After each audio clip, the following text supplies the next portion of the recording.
Ayaw po yata ng kapatid ko na patirahin ako sa inyo. Bakit naman ayaw mo, Ruby?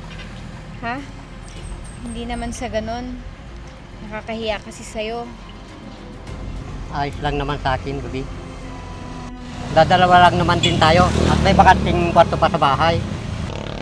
Bayaw, maraming salamat. Kapag may trabaho na ako, aalis din ako kaagad. Yun naman pala eh. Tara Bayaw, at ipupunta kita sa kwarto mo. Nababaliw ka na ba talaga, Berto? At dito ka pa talaga titira, ha? Mabait naman pala ang kabit mo. At mayaman.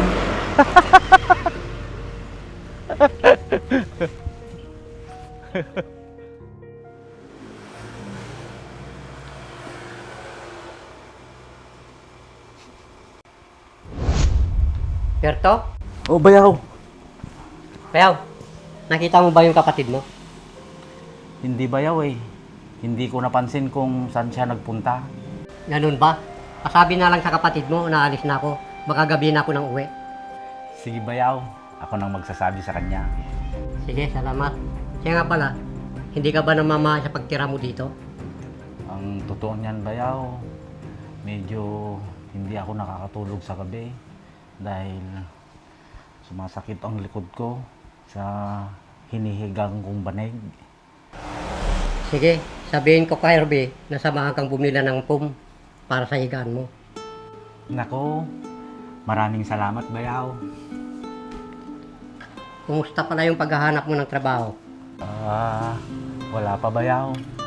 Pero may pinupuntahan na akong mga job interview. Mabuti naman. O siya, alis na ako. Pakisabi na lang kay Ruby yung billing ko sa'yo. Sige Bayaw.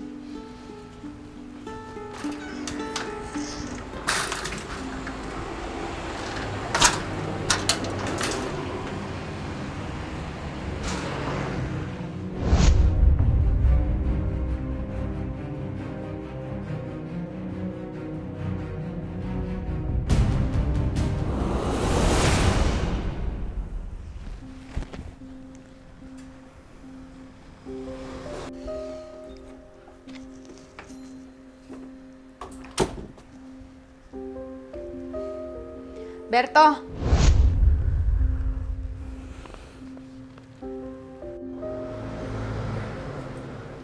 Ibaba mo nga yung paa mo, Berto. Nakakaiya kay Romeo. Nakikitira ka lang dito. Pareho lang naman tayo nakikitira sa kabit mo ha, Ruby. Hinaan mo nga yung boses mo. Baka mamaya marinig ka ni Romeo. Bakit? Natatakot ka bang malaman niya ang totoo? Wala kang karapatan para sirain ang buhay ko. Sira na ang buhay mo at buhay ko nung iniwan mo ako, Ruby. Huwag mong isisi sa akin kung bakit kita iniwan. Dahil hindi ka nagsikap. Sinikap ko naman. Pero hindi mo ako binigyan ng pagkakataon para magbago.